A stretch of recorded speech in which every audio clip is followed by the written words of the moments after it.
Israel is playing a game with only one ending: self-destruction. History's lesson is simple: no nation escapes the cycle of cause and consequence. The Jewish people spent most of their history in exile and persecution, only recently regained a homeland, and now a campaign of open killing plays out on global screens. How long can that last before legitimacy collapses? In the past days, Britain and France, longtime backers, turned and moved toward recognizing a Palestinian state and backing pro-Palestine marches half a year ago that felt impossible. The real crisis is not military, but moral. When the world points at you, heavy fists cannot win a fight about dignity. On the battlefield, Israel still moves at will across the region. Airstrikes and pushes continue. Hamas and other armed groups cannot match it in open combat. But the pressure now comes from global judgment and domestic politics abroad. Remember how Israel was founded in 1948 on worldwide sympathy and a moral case after the Holocaust. 7 decades later, it looks like the bully, and that flips the moral ledger. The result is a split between the United States and Europe. Demographics explain part of it. America's politics are shaped by large Latin populations far from the Middle East.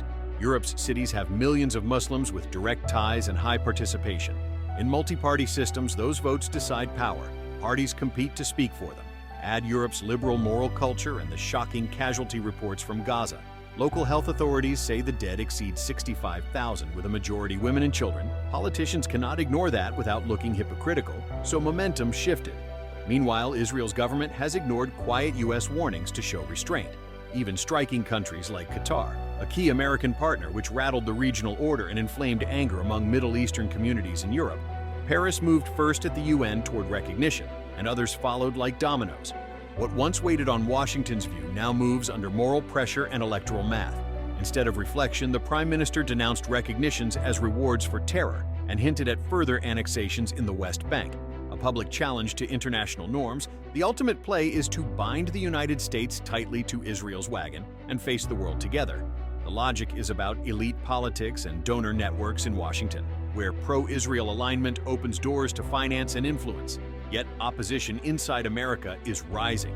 Prominent Jewish voices like Senator Bernie Sanders accuse Israel of crossing red lines.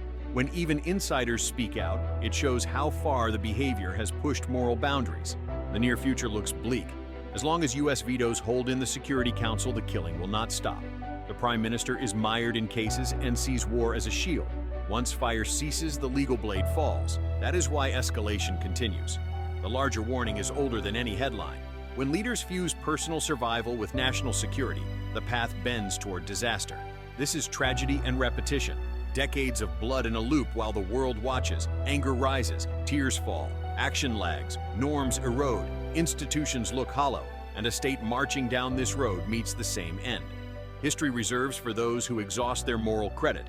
Retribution does not vanish, it only arrives late.